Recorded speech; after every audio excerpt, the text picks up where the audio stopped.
Mr. Administrator, great to see you. Thanks for joining us. Absolutely. Thanks for coming by. Some breaking news right now outside of Houston. ITC has an area that is burning, huge emissions in the sky. The company says everything is fine. Is the EPA sending a team? Do you have an independent evaluation of what's going on there now? We are evaluating it. We have aircraft that fly over and monitor the air emissions, and we've deployed our aircraft to Texas to check the air emissions. And we also have our emergency response people on the ground. We respond to emergency responses almost every single day. What's the status? The status, we're still reviewing the information that's coming in, the data. We're working with the state, the local government to make sure that the fire gets put out, but we're working on that and our people are on top of it. When the company says the air quality is fine, do you agree? We're still reviewing the data. As I mentioned, we have our aircraft flying over to monitor the data, so I'm going to wait till our technical people review the data to make sure that we are in agreement. We don't take a facility's word, just for their word on an incident like this. We double check, and we check with our monitors, we check with our personnel, and then we review the data to make sure that it is accurate. And no hesitancy on your part, if what the company says isn't true, to alert the public that there's a problem? Absolutely. If there's a problem, we will alert the public. Because that's kind of a question that circulates around your agency now. I know you have a long history on Capitol Hill. You worked for a Republican lawmaker that was skeptical of climate change, and you were a coal industry lobbyist. For those in my audience who don't know you, why wouldn't they be reasonably afraid that someone with your background would take a hostile approach to the environment and a lenient approach to industry? Well, first of all, I wasn't just a coal lobbyist. I represented over 20 different companies. I represent including Air Quality Management District in California. I represented a solar company. I've done a lot of work for a lot of different energy companies over the course of my career, in public interest groups as well. But when I became the acting administrator last summer, when President Trump called me and asked me to take over the agency, he said, continue to clean up the air, continue to clean up the water, and continue to deregulate to create more jobs for the American public. We're doing all three of those. When I talk to all of our EPA employees, I talk about providing more certainty to the American public. Certainty on our EPA programs, certainty on our work with the states and local governments, and then the most important one for me is more certainty to the American public on how we communicate risk.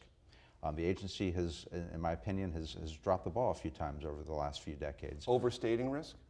Sometimes overstating, sometimes understating. After 9/11, there's comments by the EPA administrator at the time that it was safe to move back into the condos and apartments around Ground Zero in New York City. That information ended up not being correct. When something like that happens, when something like that happens, when there's a large incident like what we face in Texas right now, when there's a large incident, we need to make sure that we get the risk correct and we communicate to the communities involved. And then if the risk changes, if we get more information later, we need to go back to those same people and explain why our risk characterization has changed and communicate to them what is the risk that they face. Oftentimes, people are afraid of something that they don't need to be afraid of. Sometimes they're not afraid of something that they should be. So we need to do a better job across the board, and I talk about that with our EPA employees. Every time I meet with any group of EPA employees, I talk about the need to do better risk communication for the American public. Risk and communication. Climate change, man-made, yes or no? Man certainly contributes to it, yes, absolutely. And disproportionately? I said that, perhaps disproportionately, but we're reducing our CO2. Since 2005, the United States has reduced its CO2 14%. The Trump administration, we have 2 major regulations in the works that will further reduce CO2, so we're working on that. We withdrew from the Paris Climate Accord, but we are actually meeting our Paris Climate Accord targets better than most of the other industrialized countries. We're doing a lot here in the United States. What we're trying to do is make sure that it's not going to harm our economy. And communication. The previous EPA administrator, sitting very near here, told me that the role of this agency is to protect the environment and business. Do you agree? The mission of our agency is to protect public health and the environment, and that's what we do, and we do that every day. It's public health and the environment, and that is our mission. So how do you do that? By deregulating, and I assume you're in favor of the President's proposed budget for this fiscal year, which is a 30% reduction. How do you do the things you just described by deregulating, which you said is a priority, and with 30% less resources? Well, we're all trying to tighten our belts in the federal government, and that's important for the American public, it's important for the economy, but we can protect the environment at the same time. Perfect example on the deregulatory side, we're moving forward with a plan to reduce NOx from the heavy-duty diesel trucks. That's something that's not required by statute, it's not required by court action, but we're going to do that because that will help non-attainment areas in this country, the inner cities, reach attainment of the air quality standards. At the same time, we're taking 2 or 3 old regulations and guidance documents off the books, things that were outdated. So what we're trying to do is modernize. I would say deregulation, a lot of that is modernizing our regulations. Some of our regulations have been on the books for 20, 30, 40 years. Our agency will turn 50 years old next year. Some of our regulations date back to those first years. We need to modernize some of those, and that can be deregulation. And I think I heard you say NOx, right? Right. Explain to my audience what that means. Nitrous oxides, which are emissions, it's one of the 6 criteria air pollutants. Okay. When this agency was created, the idea was within the cabinet there'd be all these advocates for business. There needed to be one voice always for the environment. Is that the way you perceive this agency's mission? Yes, I do. To go up against every cabinet secretary and say, what is the environment weigh in this decision we're making or trying to reach across other agencies? Well, I try not to go up against the other cabinet secretaries. What I try to do is work cooperatively with them, and I think we do, and we are doing that. We work. We've started a new program with the Department of Agriculture on food waste. Food waste is the largest contributor to the landfills around the country. If we can eliminate food going into the landfills, then that will help. That will help the environment, and it will help decrease the number of landfills that we have and the amount of waste going into them. So we're working with USDA on getting food back out, reusing it as far as to food banks and things like that, but also using the food waste for agriculture practices, for fertilizer, for feed for animals. If we can eliminate that food waste, that goes a long way to helping solve our solid waste problems in the country. You're going to talk about clean water here in the not too distant future, very soon. Yes. That's an issue in this country. We did a series of reports, Baltimore, Milwaukee, Newark, Chicago, Detroit, cities not named Flint, also have deep problems with public water supply and toxins therein. Currently, there's no federal law that requires the regulation of water in school systems, that goes into school systems. Is the EPA in favor of changing that, putting more regulatory control over water that is consumed by students? Well, first of all, I want to make sure the American public understands 92% of the water every day meets all the EPA requirements for safe drinking water. We have the safest drinking water in the world. We are working to update a number of regulations. One of them is our lead and copper rule, which takes a look at the pipes, the lead pipes that we have around the country. As part of that, we're looking at what we can do to require regular testing for schools and daycares. So that will be part of that regulation when it comes out later this year. This is a regulation that hasn't been updated in over 20 years. And we are updating it for the first time. We're using modern science. We're trying to see what are the best ways of detecting where lead might be, which is the problem in Flint, Michigan. And this is a proposal that we're going to be putting out this summer that I think is going to help a lot of areas make sure and ensure the public that they have safe drinking water. People in Flint are already suffering the consequences of this. The other cities I mentioned have legitimate anxiety about this.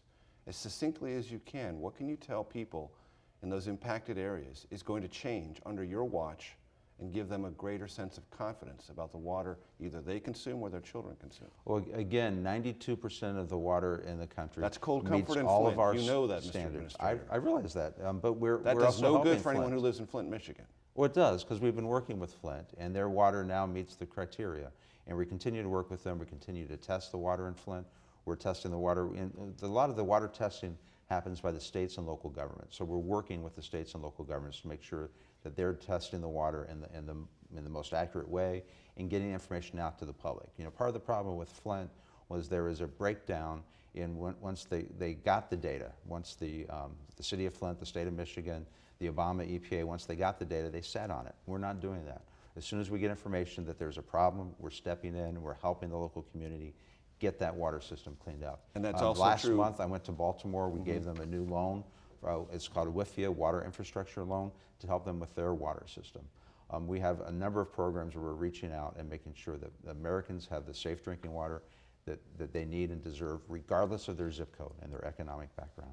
So when you were up for deputy administrator, Joe Manchin, West Virginia, supported you. He did not for becoming administrator. And one of the reasons he said he didn't think you were aggressive enough on clean water in West Virginia. Address that concern. Well, and I talked to Senator Manchin both before and after the vote. I was a little surprised that he didn't support me because he does know that our plan for PFAS, PFOA, which is the chemicals he's concerned about in West Virginia, is the most aggressive this agency has ever taken on a chemical of concern. We actually involved all of our program offices in developing our management plan for addressing PFAS, PFOA. We've already instituted cleanups in at least 8 or 9 different communities around the country. We've assisted states in a couple of dozen instances of going after them, working with the states to go after the polluters for the PFAS, PFOA. We've released new toxicity standards for the chemicals. We're working on creating a drinking water standard. But this is the first time that we involved all of our program offices across the entire agency to address an emerging chemical of concern. And this is a chemical that's been out there for 40 plus years. So from your point of view, you've understood the risk and communicated, but Senator Manchin didn't get the message. We certainly gave him all the information. I was a little surprised by his vote. I'll leave it at that. Green New Deal, appraise it. Well, it's certainly an aspirational Anything wrong with program. Yes, absolutely. In fact, on the drinking water side, the Green New Deal does not value or at least nowhere in the documents does it value having reliable electric grid. The reliable electric grid is absolutely necessary to provide drinking water. You have to have the electricity. When we go, as a first responder, when we go into a community that's been hit with a hurricane or some other natural disaster, the first thing we do is try to make sure that the electric grid is back up and running in order to provide the drinking water for those communities. The Green New Deal does not value that at all. Previous wait a minute. Are you saying that climate change legislation has made one of the principles make sure that we have a safe, reliable electric grid. The Green New Deal does not do that. They don't value that in their your reading of it is that it's indifferent to an electricity grid. What if it's just assuming that it's going to be fine and is aspiring in other directions? You can't change the electricity makeup of our country, where we get our power from, without impacting the grid. And if that's not one of the criteria that they're using, then that plan is deficient. We have to ensure that we have a reliable electric grid, also affordable for people, so to make sure that we have the electricity on the public health side. You're asking my opinion of the Green New Deal as the EPA Administrator. Sure. We have to have a reliable electric grid in order to ensure that we're going to have drinking water for the American public. You know, Mr. Administrator, that part of this conversation is by definition impressionistic. People see things happening and they're not scientists, but they wonder. They look at the fires in my home state of California that seemed more ferocious and widespread than before. That's just an impression people have. They look at the flooding in the Midwest right now in places they're not accustomed to seeing it. Is there anything illogical from your perspective about this impressionistic view that things are getting worse, and when you hear Democrats running for the nomination in 2020 say we're in a catastrophic situation? Is there anything unreasonable about those impressions or that rhetoric?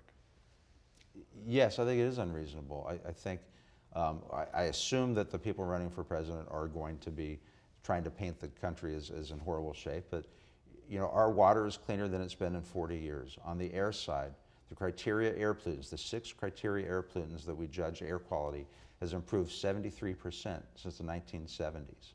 Our air today is cleaner than it was in the 70s. Our water today is safer than it was in the 1970s. All the environmental indicators continue to get better. Our CO2 levels are decreasing.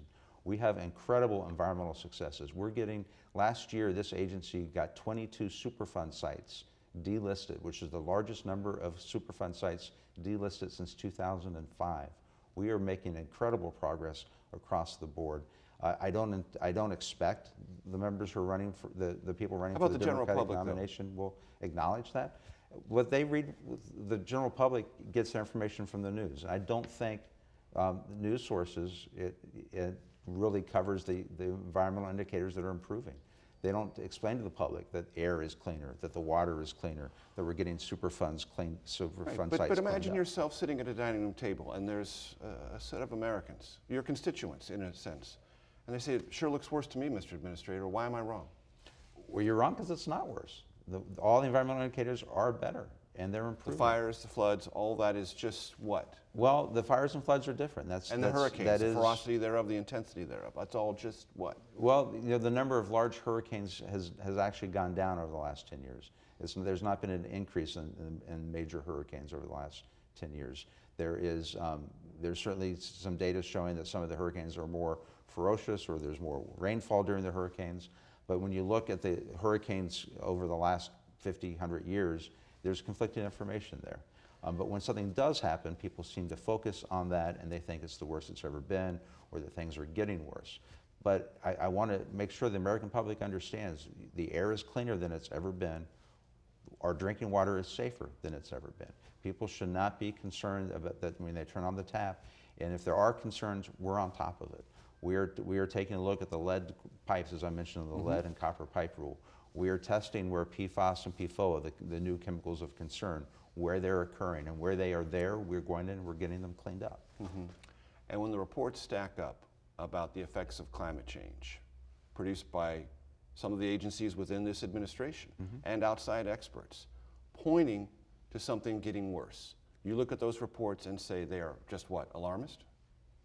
Well, there's certainly some alarmist aspects to them. You know, a lot of the media report on the assessment that came out last fall focused on the worst case scenario. Right. Right. This But administration. if you read the entire report, there's a number of different scenarios that were studied, and most of the media focused on what's called the RCP 8.5, which at this point, even the United Nations IPCC body is moving away from that worst case scenario calculation. So if you look at the medium risk factors and the medium calculations, yes, there are things we need to be concerned about, but we're working on that. As I said, our CO2 emissions have gone down since 2005, 14% since 2005. We have our two major regulations. For the power plant regulation that will be coming out final this summer, will reduce the CO2 coming from the electric power sector by 34%. We also have our new CAFE standards, which will reduce CO2 on approximately the same level that the Obama proposal would have reduced. So we are reducing CO2. We are taking it seriously. CO2 is going down, and we're trying to address those problems. Run. Clean water. So I'm giving a speech at the Wilson Center where I'm pointing out that the drinking water today worldwide is probably the biggest environmental threat we have. When you have 1 to 3 million people dying annually because of lack of potable water or water sanitation, I think that's a crisis. I don't think the international community is spending enough time or resources trying to address that problem. And if I hear you correctly, you're saying all of this tension, energy, politics over on climate change is essentially misguided. It should be over here. I wouldn't say it's all misguided, but I think we need to be providing more resources and attention to the water side. We have 1,000 children die every day worldwide because they don't have safe drinking water. That's a crisis that I think we can solve.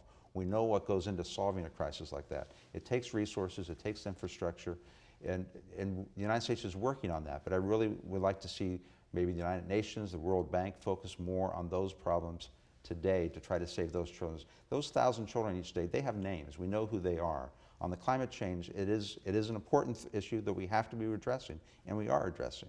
But most of the threats from climate change are 50 to 75 years out. What we need to do is make sure that the people who are dying today from lack of having drinking water in third world countries, that problem is addressed. And that's money that's going to come not from the United States government. You're not talking about foreign aid to deal with this.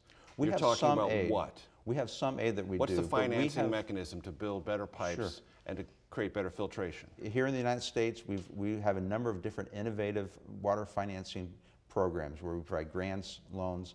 Those can be models for the United Nations, the World Bank, other international organizations to use to provide money to third world countries. We do a number of pilots. The United States has pilot programs in Jamaica, Peru, and Panama, where we're working with those communities. We also have a new water lab that we've helped set up with USAID in Ghana in Africa. We need to take these pilots and bring them to the next generation, and that's going to take help and support from the international bodies such as the UN or the World Bank. We've learned a lot on how to help countries and small communities around the world deal with their water issues, but we just haven't taken that next step. We have to do that if we're going to try to save the people who are dying from lack of potable water today. And when the critics say you're just ignoring climate change, you will say people are dying now of bad water and they're not dying now because of climate change. Yes, I would say that, but we're also addressing climate change. As I said, we're trying to reduce our CO2. We have 2 major regulations coming out this year that will reduce CO2 here in the United States. We've already reduced our CO2 14% since 2005. We're doing much better than most westernized countries on reducing their CO2 emissions. But what we need to do is make sure that the whole world is focused on the people who are dying today, the 1,000 children that die every day from lack of drinking water. That is something where we have the technology, we know what it will take to save those children, and internationally we need to step up and do something there. Thanks for your time, Mr. Administrator. Appreciate Thank it you. very much.